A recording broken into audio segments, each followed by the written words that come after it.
Seberapa besar sih kekayaan alam Indonesia itu?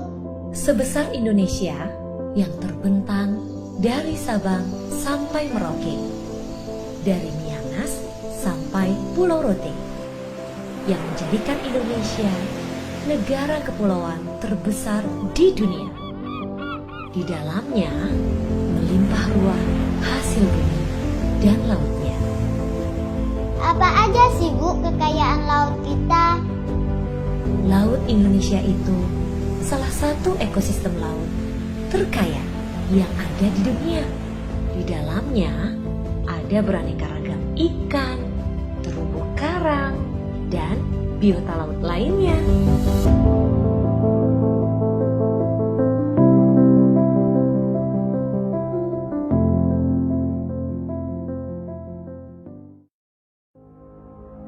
Lalu, gimana Bu mengolah hasil laut kita? Dahulu, di sebuah desa kecil di Gresik, ada seseorang yang pandai mengolah hasil laut. Dia anak sulung dari 8 bersaudara. Dari kecil, dia sudah dikenalkan dan diajari oleh bapaknya berdagang ikan. Sepulang sekolah, dia selalu membantu bapaknya berdagang ikan di pasar tepi sungai Bengawan Solo.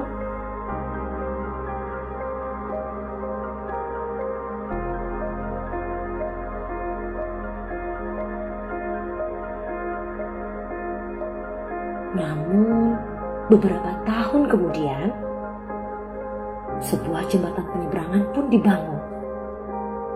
Banyak orang yang mulai meninggalkan sungai. Akibatnya, perdagangan di sungai pun menjadi sepi.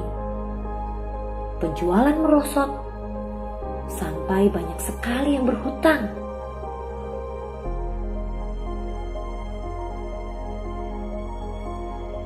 Bapaknya pun bangkrut dan akhirnya menjual sawah untuk bisa menghidupi keluarga.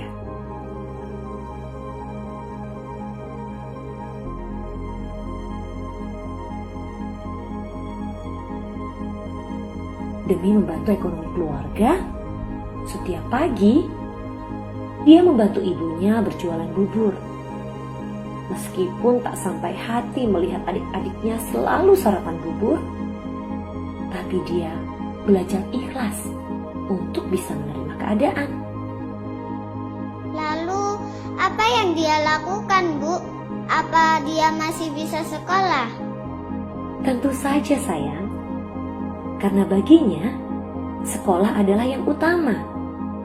Dia masih bisa sekolah karena kegigihannya. Bahkan dia juga sempat menimba ilmu di pondok pesantren. Dia banyak mendapatkan ilmu agama dari sana. Semakin ia tumbuh dewasa, semakin besar tekadnya untuk mendapatkan pendidikan yang lebih tinggi. Dia tidak mau menyerah dengan kondisi keluarganya. Apapun dia lakukan untuk meningkatkan ekonomi keluarga, tak peduli seberapapun besar rintangannya. Hingga kemudian dia berhasil bersekolah di SMA negeri di Gresik. Di sana dia menjadi anak yang rajin dan pintar. Suatu hari di penghujung SMA, dia mendapatkan kejutan yang luar biasa. Gurunya memberi kabar bahwa dia diterima berkuliah di IPB.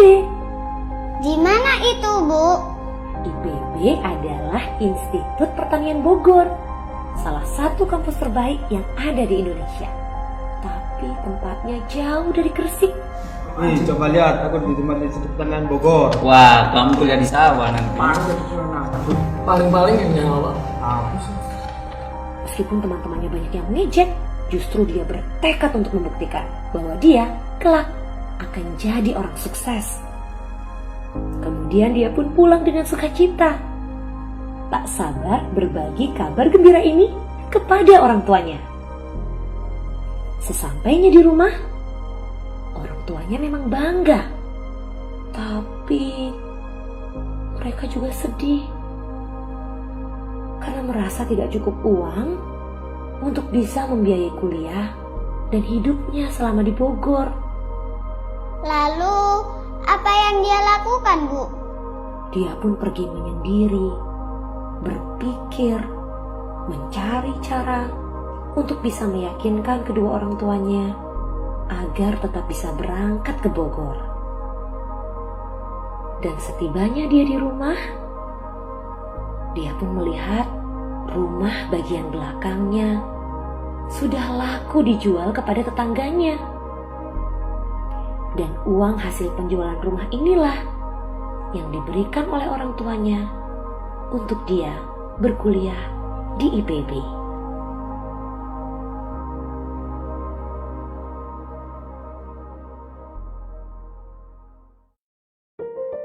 Selama dia berkuliah di IPB, dia menjadi mahasiswa yang rajin dan pintar. Setiap hari Sabtu selalu ada ujian di kampusnya. Dan dia selalu masuk peringkat 10 besar dari ratusan mahasiswa yang berkuliah di sana. Bahkan tidak hanya itu, dia pun mendapatkan beasiswa. Tapi untuk bisa bantu kedua orang tuanya, lagi-lagi dia tetap harus bekerja keras, membanting tulang. Pekerjaannya apa, Bu? Selain sibuk berkuliah, dia juga menjadi guru SMA, guru les privat, sampai menjadi penjaga perpustakaan di kampusnya. Bahkan dia juga ditunjuk sebagai ketua asrama mahasiswa di IPB. Bu, kalau dia kangen sama orang tuanya gimana? Dia punya handphone gak, Bu? Zaman dulu belum ada handphone, sayang. Setiap kali rindu, dia selalu menulis surat untuk keluarganya ketika dia hendak ujian. Dia meminta doa dan restu kedua orang tuanya agar mendapatkan kelancaran dalam ujian. Sampai pada suatu saat, sebelum ujian semester tiba, bapaknya meninggal dunia. Dan ibunya sengaja tidak memberitahu agar dia tetap bisa fokus ke ujian. Setelah dia dengar kabar itu, dia pun bergegas langsung pulang ke rumahnya di Gresik. Ibunya meminta dia untuk tidak kembali ke Bogor agar dekat dengan keluarga. Tapi karena dia bertekad untuk menjadi sarjana dan membuat keluarganya lebih sejahtera, akhirnya ibunya pun luluh. Dia pun kembali mendapat restu untuk melanjutkan kuliah di Bogor. Sampai pada akhirnya dia lulus dan menjadi salah satu wisudawan terbaik. Tapi perjuangannya tidak berhenti sampai di situ, nah.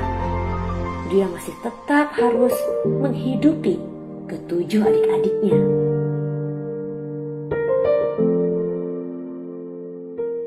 Dia bekerja jadi apa lagi, Bu? Karena dia pintar, dia pun dipercaya menjadi dosen di kampusnya. Tapi karena penghasilannya masih belum cukup untuk bisa membantu keluarganya, dia pun mencari pekerjaan lagi di perusahaan besar. Di sana dia bekerja sangat giat. Dia mendapatkan pengalaman dan kenalan yang luas. Sampai beberapa tahun kemudian, dia pun memutuskan untuk berpindah ke perusahaan lain. Ada perusahaan coklat, ada juga perusahaan udang. Setelah menikah, tidak mudah baginya untuk meyakinkan istrinya bahwa dia punya mimpi yang begitu besar dan bertekad untuk mewujudkan mimpinya itu. Suatu saat nanti aku bakal beli tanah dan juga pabrik yang lebih gede daripada itu. Alah, gak punya uang kok ngimpi punya pabrik? Ngaca dong. Lihat aja nanti ya. Beruntung, istrinya juga seorang pekerja keras. Mengajak anak pertama mereka berkeliling berjualan ikan teri. Dia pun semakin berpikir jauh ke depan. Berpikir bagaimana bisa menjadi pengusaha yang sukses dengan kekayaan laut yang melimpah ruah ini. tibalah dia pada suatu perkampungan nelayan. Dia berbincang dengan nelayan, bekerja sama, dan membuat lapangan pekerjaan baru untuk mereka. Beberapa tahun kemudian, dia dan dua temannya membuat usaha sendiri. Mereka bertiga bekerja sama membangun usaha dari kecil. Sampai pada akhirnya ada pengusaha dari Jepang yang menawarkan untuk bekerja sama. Pengusaha ini ingin membeli semua teri dari hasil tangkapan nelayan-nelayan mereka. Dan mulai dari situlah usaha mereka pun semakin maju. Ketika ada masalah yang melanda usahanya, dia selalu mengajak diskusi teman kerjanya, mencoba untuk bisa menyelesaikan bersama.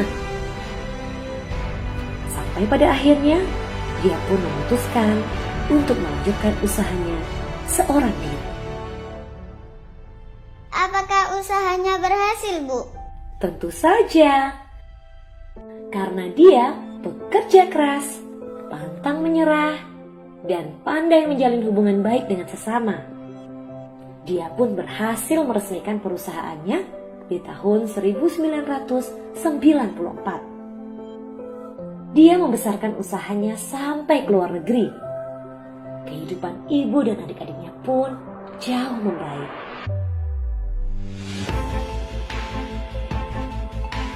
Dia mempunyai jiwa sosial yang sangat tinggi, sayang.